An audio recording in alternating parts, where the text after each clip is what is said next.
దిశ చట్టం అన్నది చట్టబద్ధత అయిందా?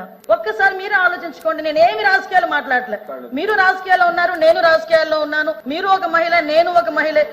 మీరు మహిళల గురించి పోరాడుతున్నారు, నేను మహిళల గురించి పోరాడుతున్నాను.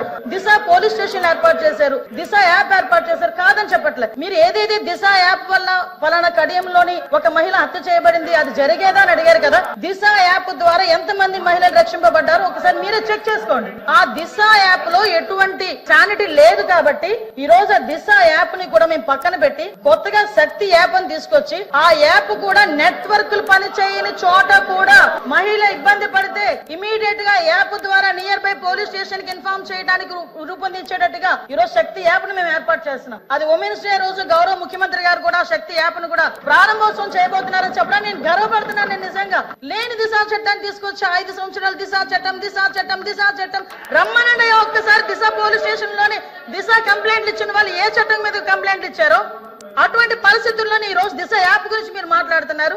ఈ రోజు మహిళల భద్రత విషయంలో కట్టుదిట్టమైన చర్యలు మేము తీసుకుంటున్నాం. మహిళల భద్రత విషయంలో మేము కమిట్మెంట్ అయి ఉన్నాం. మహిళల భద్రత విషయంలో ఈ రోజు ఉమెన్ సేఫ్టీ వింగ్ ని కూడా ఏర్పాటు చేయడానికి గౌరవ చంద్రబాబు నాయుడు గారు ముందుకు వచ్చారు.